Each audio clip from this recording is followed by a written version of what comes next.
This is CBN News Watch. And thank you so much for joining us for CBN News Watch. I'm Ephraim Graham.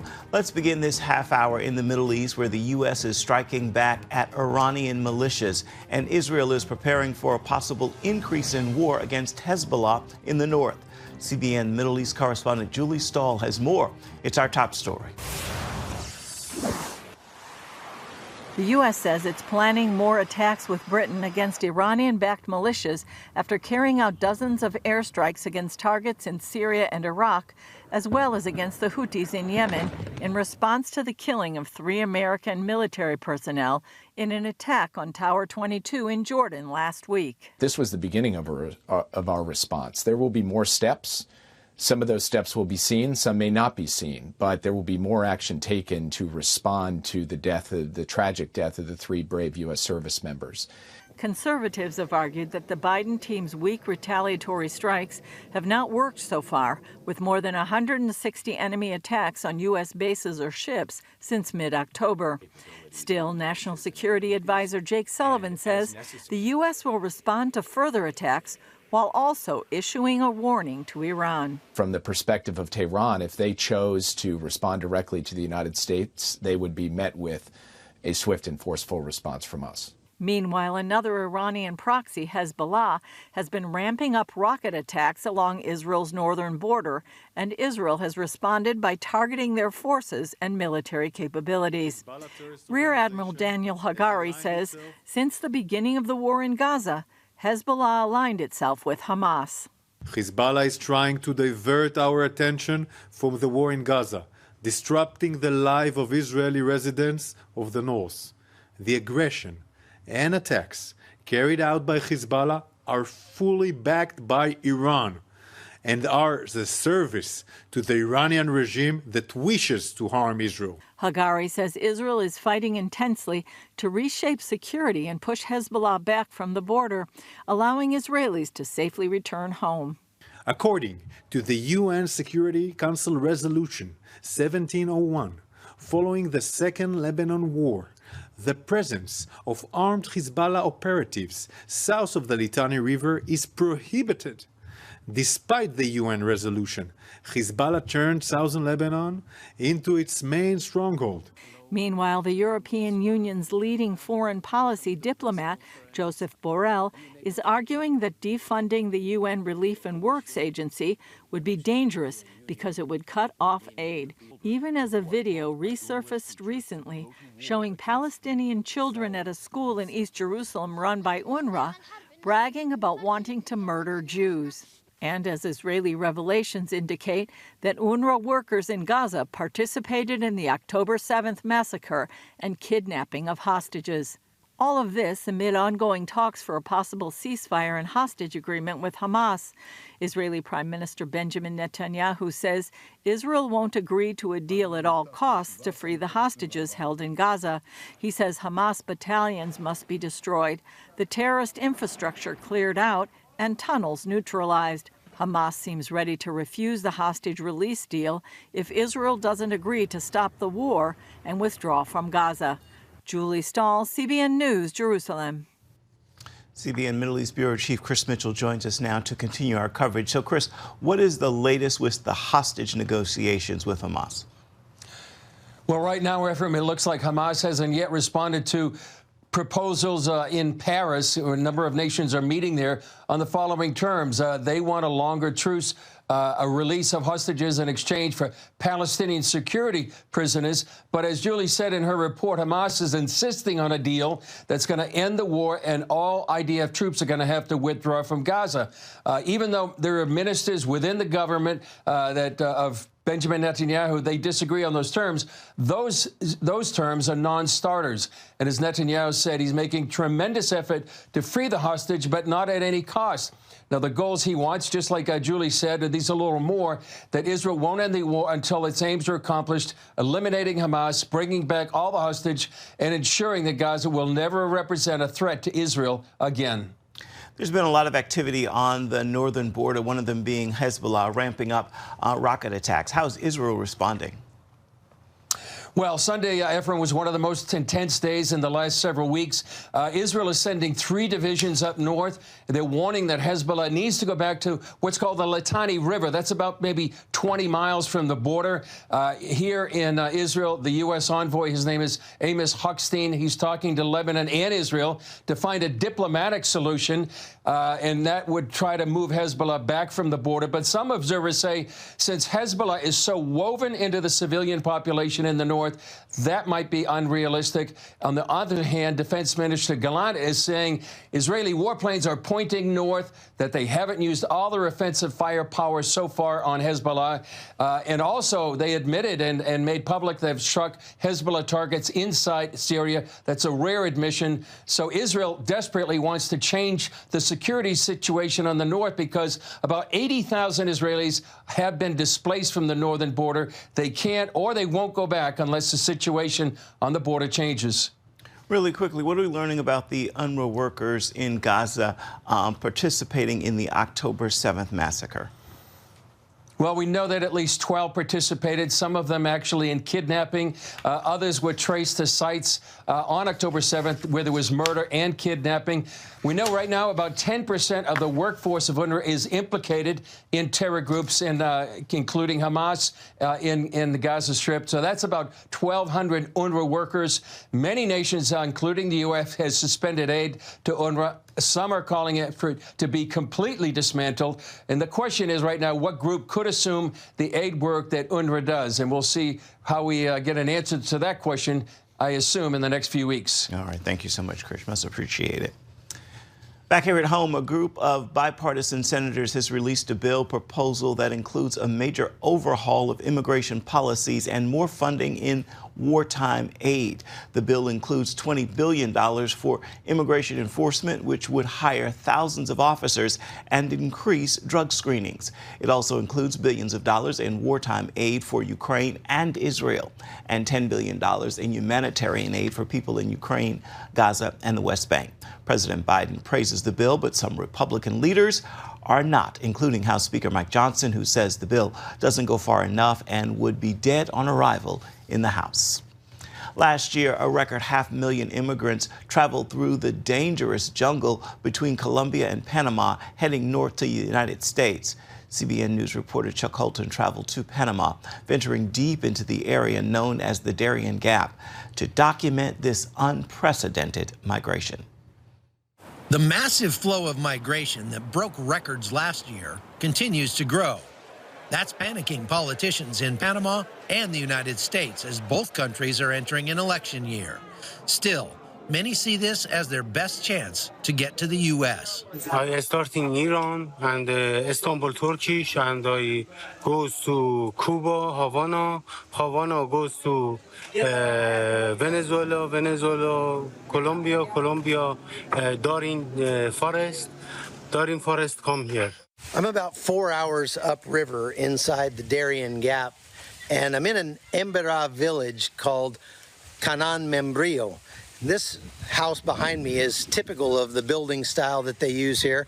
It's a thatched roof hut up on stilts to keep the bugs away, and this is normally what you see in these villages, but things are changing in Canan Membrillo, and that's because of the migrant flow that's coming through in their thousands every day. And so the people here that used to be engaged in things like subsistence farming or fishing are now moving to logistics and tourism, and because of that, their new houses look like this. Given that so many migrants passing through the Darien could have stopped in multiple countries to make a living, points to economics as their primary motivation, not persecution. When did you leave Afghanistan? It's like nearly. Maybe a month ago? No, a month ago. Less? Like 15 months ago, 16. 15 months? Yeah. I was. Did you go to Turkey, or where did you go? Iran. Oh, you went to Iran. Yeah. Oh, okay. Yeah, from Iran to Brazil. Iran to Brazil. Yeah. Brazil to Colombia. Colombia to Panama. I don't know. You know better than me. Where do you want to go in the United States? In the LA. You want to go to LA? In Los Angeles. Okay, and maybe 2 more weeks. Or 1 month. Weeks. Maybe and 1 more. maybe more, because I don't have money now. Oh, okay. How much time did you spend in Europe? 10 years. This is the Rio Chucunaco behind me, and the other side of that is the Darien Gap going down toward Colombia. So it basically is the separation point between Central and South America.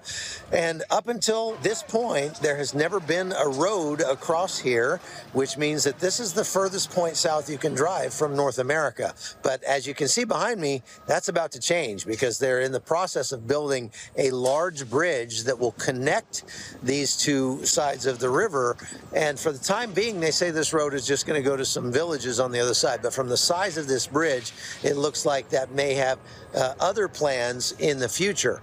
And if that's the case, that could change everything from an economic standpoint, a political standpoint, and from the standpoint of migration here in the Western Hemisphere. This area is rich in fertile soil, predominantly used for farming activities like raising livestock and growing tubers, among other crops. Transportation is solely by boat along the river, often requiring 4 to 5 hours of travel upstream or downstream. However, with this project, they'll have a more accessible link, potentially leading to significant development. The Darien represents the most difficult hurdle in these migrants' trek to the United States. And while this new bridge may make their crossing much easier, it's likely to create headaches for politicians, especially as greater numbers make their way to America's southern border. Chuck Holton, CBN News, Panama. Coming up, college campuses across America are seeing massive protests against Israel. Meet the college students who visited the Jewish state to learn how to fight anti-Semitism at their schools. Stay with us. You're watching CBN News Watch.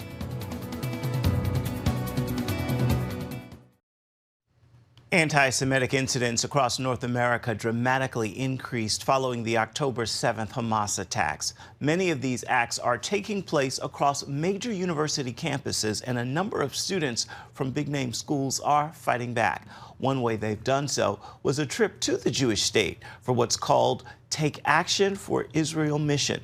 CBN Middle East correspondent Julie Stahl joins us again and has more on this story.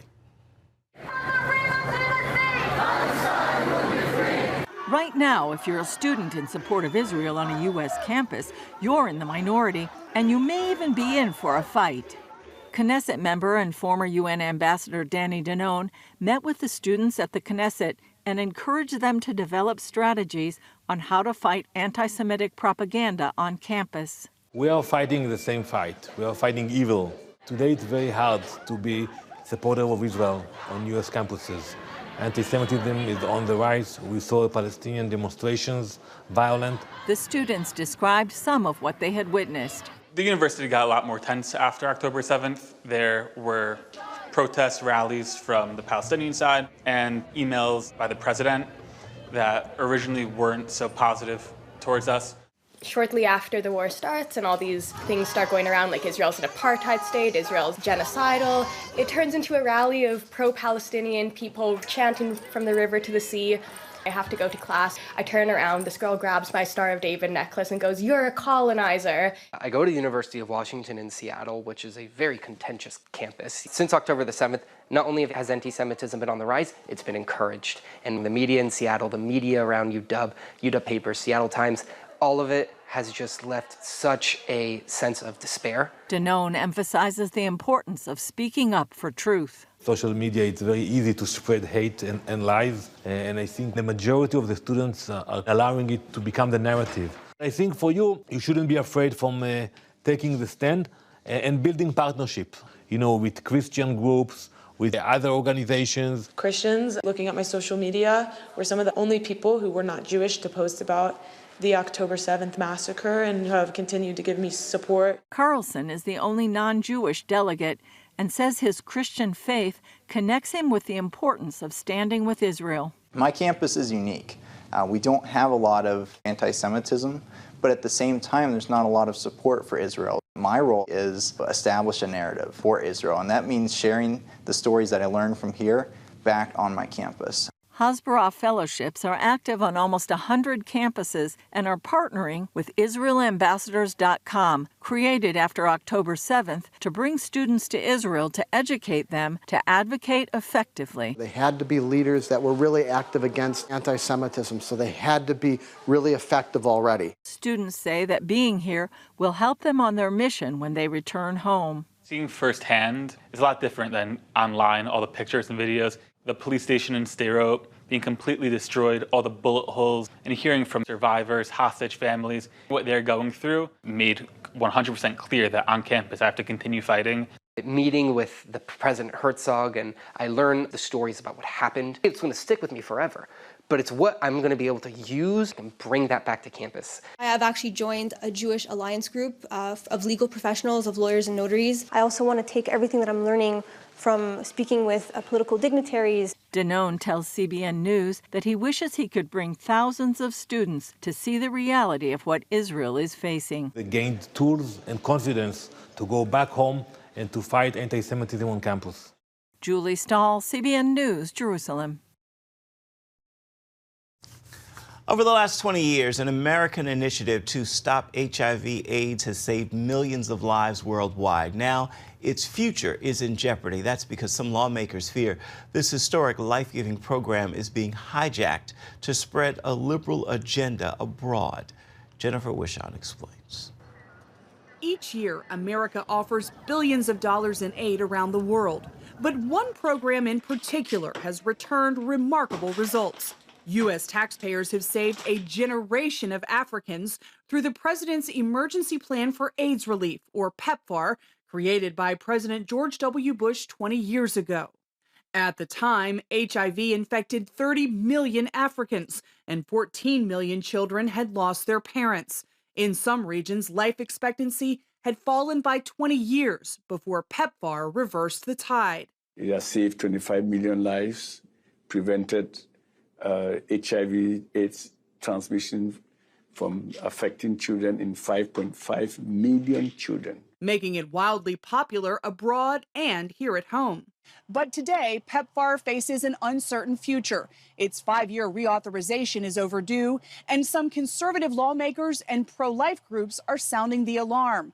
They fear life-saving tax dollars are being drained from PEPFAR to advance abortion and other global agendas of the Biden administration. This is taking money away from monies that would be used to save human lives to advance a political agenda.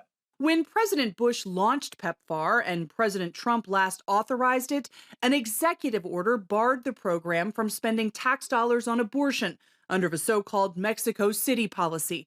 President Biden rescinded it. And they use the word, it integrates sexual and reproductive health and rights. And of course, that means abortion. Pro-life groups say that allows American tax dollars to flow unfettered to non-governmental organizations that provide those services. The Biden administration says that's not the case. PEPFAR has never been an abortion program. It is not and will never be. He points to a 1973 amendment which prohibits foreign aid from funding abortions overseas. But pro-life groups say it's happening. We've seen over $1 billion go to these organizations whose primary purpose is to advocate for and promote abortion.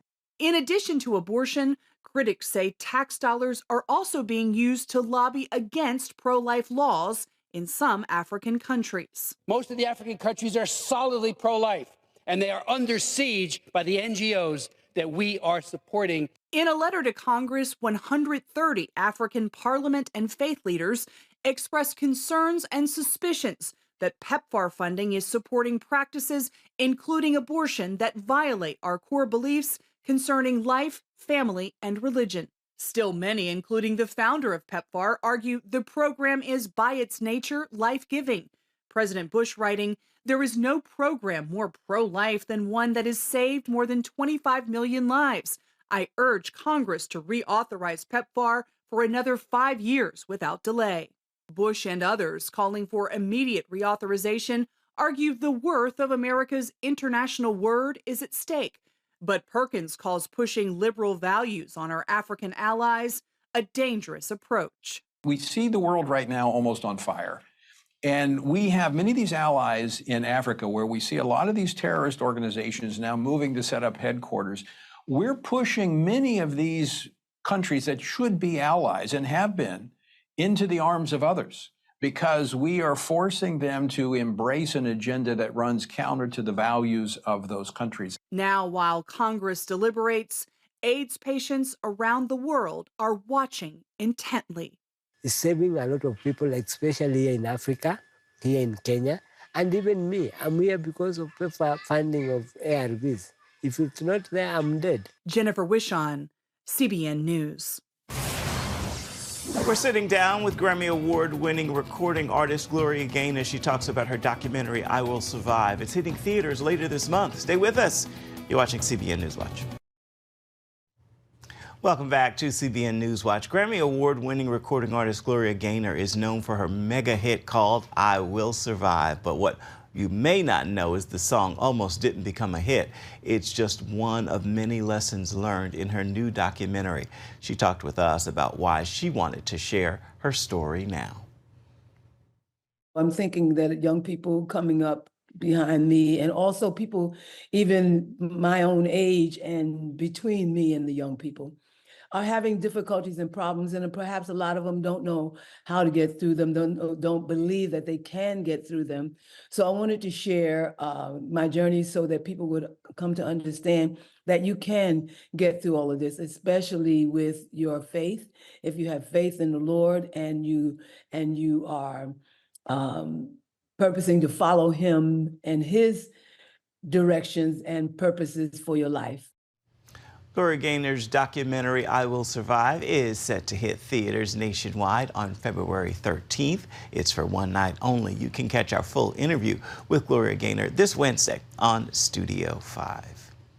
Time now for your Monday motivation, and today I want to leave you with this thought to jumpstart your week. Do you hear what I hear? Listen closely. God is speaking. It's often a still small voice, but His message is more powerful than you can ask, think, or even imagine.